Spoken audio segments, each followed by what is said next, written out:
Welcome everybody and thanks for joining me. This is OpenSplit and as usual we are going to continue with the development of 3876 AD Corruption, which is, as you can see, a retro-stylized 1-bit survival roguelike made by me. I hope you enjoyed this small cutscene in the beginning. It took me about 5 to 6 days to pull this off, but I really think it looks amazing and this could be something like the intro scene of the game. Anyways, today I have something special for you. I've prepared this small presentation here which covers the next development steps so you guys really know what the game is all about. So, without further ado, let's initiate the briefing. Hello, and I'm back in the normal view again. Now about the progress so far. I've been working on this project for about 30 days and I think we have made so much progress already. I would call this a massive success.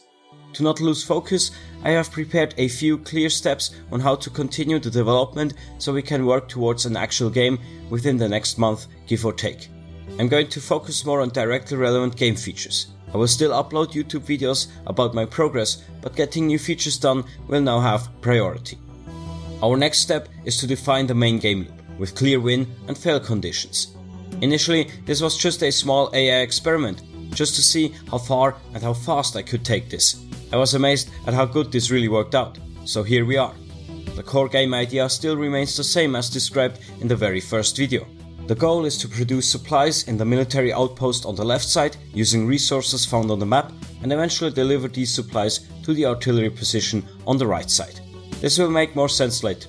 Let's continue. Currently we are still not quite done with the camping and eating mechanic, so we really have to finish that up first because there are a few quite essential game mechanics here. To make the game more challenging and also sort of an RPG, we need to have a player XP gain and enemies that scale in difficulty, both harder to kill and faster, increasing the combat speed. To mitigate this effect, the player can invest XP into either agility or precision by resting in the camp. The last thing we need here before this is complete is a small overhaul of the settlement interaction system, where we are going to create a simple vendor where the player can buy food or health items. To actually produce the supplies that we're going to need for both buying stuff or for delivering to the artillery position, we need to find resources first. This will also be part of the new settlement interaction system.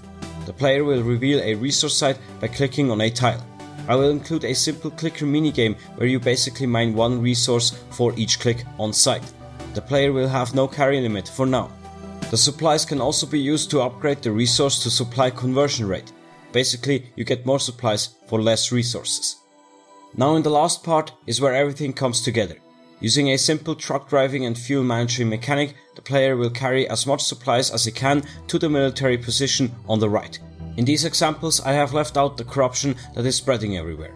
These corrupted tiles will now spawn from a specific location instead, something like a giant ant hive or an infested research station.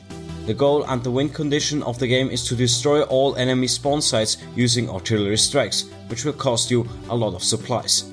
The player must pay attention that the artillery position maintains a constant surplus of supplies, otherwise the region will be overrun by the corruption and within a few seconds the player loses the game. Well, there is still a lot to do before we can call this a game, and it remains to be seen if I will really manage to pull this off within the next 30 or so days. Of course, I will keep you posted along the way, as always. Thanks for watching, please leave a like, share the video, subscribe to the channel, follow me on X if you like, and post an awesome comment below. Let's meet again in the next one. Cheers!